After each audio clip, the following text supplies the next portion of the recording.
Très fier et très honoré de recevoir, alors messieurs Loufrani, l'inventeur, père et fils, le président actuel de Smileys Company, et je suis toujours évidemment flatté d'avoir... Vous n'avez pas trop le choix d'être flatté du non, parce que je connais votre agenda, monsieur le président directeur général du groupe La Poste, Philippe Ball, et à ma droite, Blandine Charveria-Louis, la directrice marketing grand public du groupe La Poste. Alors aujourd'hui c'est un moment un petit peu particulier parce qu'on est là pour dévoiler en avant-première et 2 mois à l'avance mondial 12 timbres et non pas un. On en avait parlé il y a 1 an et demi, je me rappelle très bien monsieur Loufrani de votre appel téléphonique, et donc avec le président Val on s'est mobilisé pour produire, enfin concevoir, imprimer, diffuser et bientôt en vente à partir du 7 juin 36 millions de timbres, c'est-à-dire que 3 millions de carnets fois 12 timbres, ça fait 36 millions de timbres. Alors, avant de vous donner la parole, monsieur Loufrani, voilà, j'ai lu que vous avez inventé, enfin finalement vous avez inventé un nouveau langage. Et nous, La Poste, on transporte des messages. Voilà, donc il y a quand même des adhérences entre vous et nous. Ça a du sens finalement ce qu'on fait aujourd'hui. Je suis très heureux, je vous remercie une fois de plus et sans tarder, je vous donne la parole. Merci. Applaudir Gilles. Merci. Écoutez, c'est moi qui vous remercie parce que pour moi c'est un très grand honneur de figurer sur les timbres postes de la République française. Comme beaucoup de gens de ma génération, j'étais collectionneur de timbres quand j'étais enfant. Et donc ça me laisse des souvenirs merveilleux. J'ai la collection.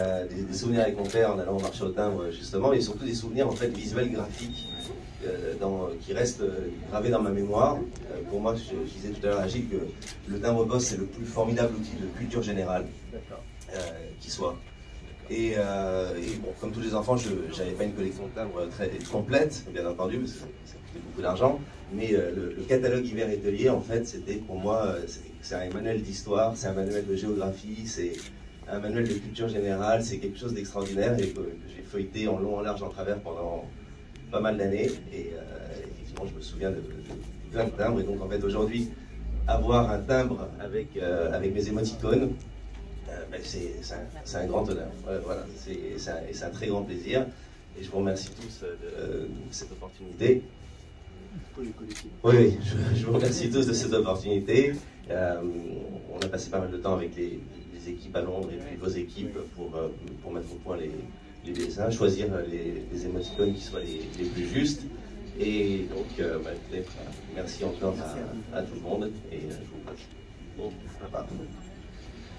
alors, je vous dirais quelques mots. Je vous dirais quelques mots.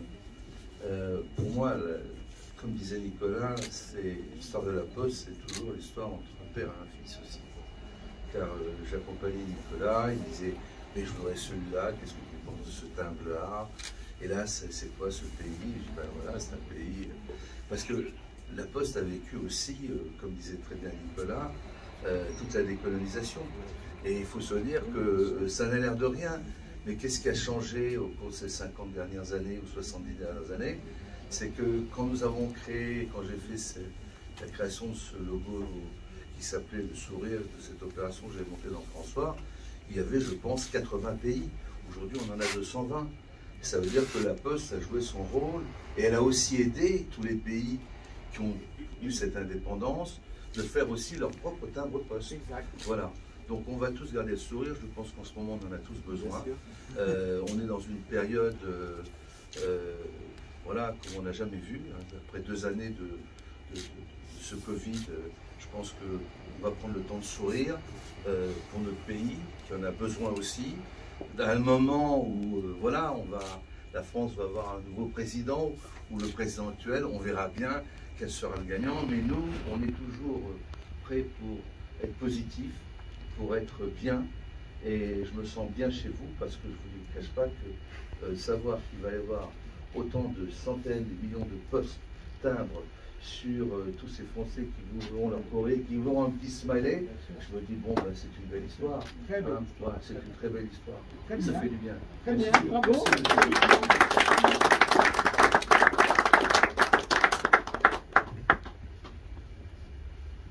Messieurs Loufrani, mesdames, messieurs, d'abord vous dire que nous sommes à la fois heureux et honorés de vous accueillir.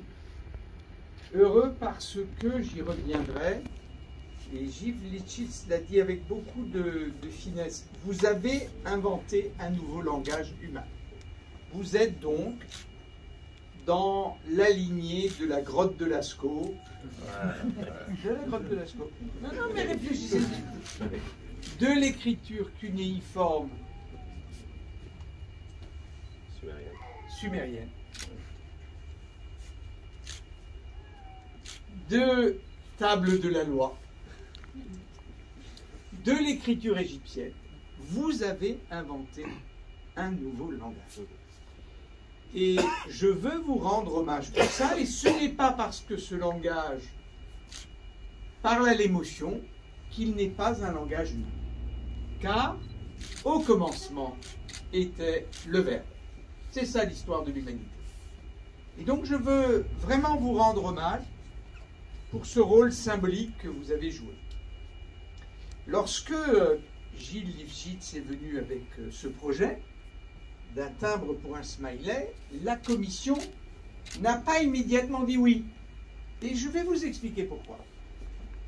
D'abord parce qu'on sortait d'une expérience très réussie, mais très controversée, avec d'autres hommes qui avaient inventé un langage, qui étaient les hommes de l'entreprise Walt Disney. Et on avait sorti un timbre Mickey Mouse, que moi j'ai complètement assumé, mais qui a provoqué des querelles idéologico-politiques sur la poste de la République, et avant la République, il y a en fait la poste de Louis XI, quoi, 1477, c'est comme si on portait atteinte à la mémoire de Louis XI. Évidemment, Louis XI, il a lu tout Walt Disney, il connaît Mickey Mouse, et c'est pas un problème pour lui. Mais il y en a certains qui ont considéré que c'était un problème. Et non, mais on a réfléchi, et on s'est dit que finalement, d'une autre manière, Walt Disney avait écrit une espèce de langage qui parlait aux enfants, qui reprenait d'ailleurs des mythes européens, des mythes de la culture européenne. Et il y a eu ce débat, et certains ont dit, mais est-ce que ce n'est pas trop commercial? Et je leur ai dit, mais c'est commercial, et nous allons assumer le fait que un entrepreneur, et aujourd'hui des entrepreneurs français, aient créé ce langage, et nous allons nous servir de nos timbres pour faire la propagation de ce langage, car ils y ont un intérêt, nous y avons un intérêt, la France y a un intérêt, et comme c'est un langage humain que tout le monde comprend, l'humanité y a un intérêt. Donc sachez qu'il y a eu un débat, et comme aujourd'hui il y a un débat, et c'est bien qu'il y ait un débat. Et nous avons choisi de vous mettre sur le programme officiel, comme vous l'avez dit, de la République française. Et ça, je pense que c'est quelque chose d'extrêmement puissant.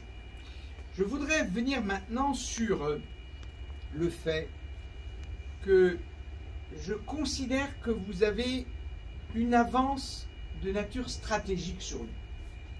Et je voudrais vous l'expliquer et espérer que Blandine et Gilles arrivent à vous rejoindre, même si la tâche est difficile.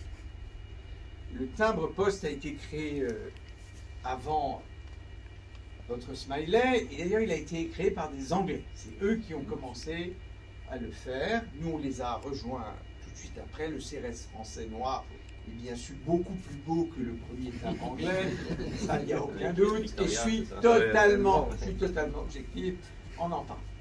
Mais ce qui est intéressant, c'est que vous avez surfé sur la vague numérique, et au-delà du smiley papier, votre smiley est devenu un langage, alors là, totalement universel.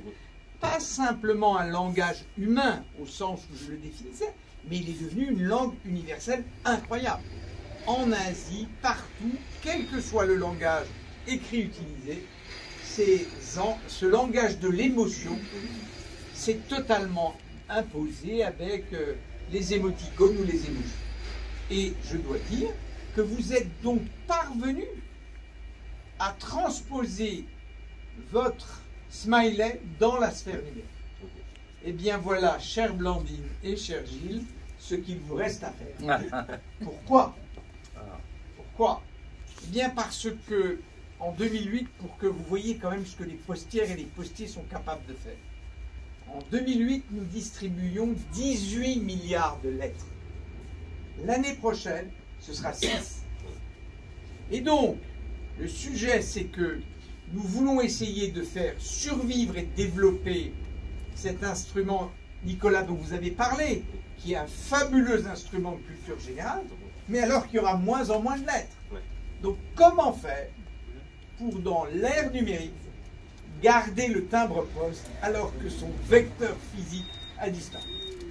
C'est la raison pour laquelle je souhaiterais, Monsieur Loufrani, qu'à titre gracieux, vous passiez un peu de temps stratégique avec Blandine et Gilles pour faire un peu de ping-pong. Parce que notre sujet, c'est celui-là. Comment garder le timbre avec tout ce qu'il emporte de culture générale, comme vous l'avez dit. Et quand Franck Loufrani nous parlait des timbres du Tonkin, des timbres de l'Afrique occidentale française, des trucs incroyables, le Dahomey, voilà. Il nous parle de l'histoire et on l'a appris comme ça. Et il n'y a aucune raison que les générations à venir qui adhèrent au smiley et à l'émoticône ou à tout ça ne puissent pas trouver un usage. Mais nous n'y sommes pas encore parvenus. On va le trouver. Il faut chercher. Mais c'est très compliqué. J'ai déjà une idée pour vous. Ah bon, très bien. On a des idées. Très bien. Ben, vous voyez, je me suis dit que ce serait très bien. Ouais. Et donc voilà de quoi il s'agit. En fait, ce timbre, il réunit deux langages. Celui que vous avez inventé, celui que l'histoire postale nous a légué. Et à un moment, quand vous aurez le temps, je ne peux que vous conseiller, c'est pas du tout objectif mon conseil, hein, d'aller visiter le musée de la Poste. Attendez peut-être que votre timbre, parce que quand même c'est le vôtre, soit sorti pour le voir dans ce musée. Et vous commencerez avec les cartes des routes royales de la Poste, et vous irez jusqu'à votre smiley sur un timbre de la République française. Et ce musée est exceptionnel, franchement.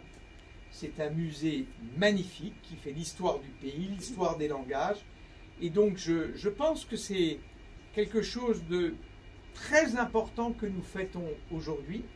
Nous fêtons votre réussite, votre sens de l'entrepreneuriat, votre invention, votre innovation, le fait qu'elle joigne l'histoire du timbre-poste et que nous-mêmes, elle nous fasse réfléchir à la façon dont nous-mêmes nous allons basculer dans le monde numérique. Voilà, donc toutes ces raisons font que nous sommes absolument ravis, tous les trois, de dévoiler maintenant, en avant-première mondiale, le timbre smiley. Voilà. Alors s'il vous plaît, pas tous ensemble, les uns après les autres, parce qu'évidemment, on communique. Donc, non, Nicolas le premier, Franklin le deuxième, et le président Val le troisième. Alors, attendez. D'abord Nicolas, allez-y. Nicolas. Ah, bah, Vous allez qu'on le voit la celui-là. première touche et la deuxième touche. Donc la sympathie, l'excitation, le triomphe, la romance. Bravo. Magnifique, très beau. Monsieur Loufrani, Allez. à vous. Il le fait d'un coup. Ouais. D'un coup, d'un coup. Le désir, Bravo. l'admiration, la satisfaction. Bravo. Qu'est-ce qu'on voit? Le désir, l'admiration, la satisfaction, la joie. Président Val, Allez, on y va. allez-y. Non, moi je veux le faire en deux temps.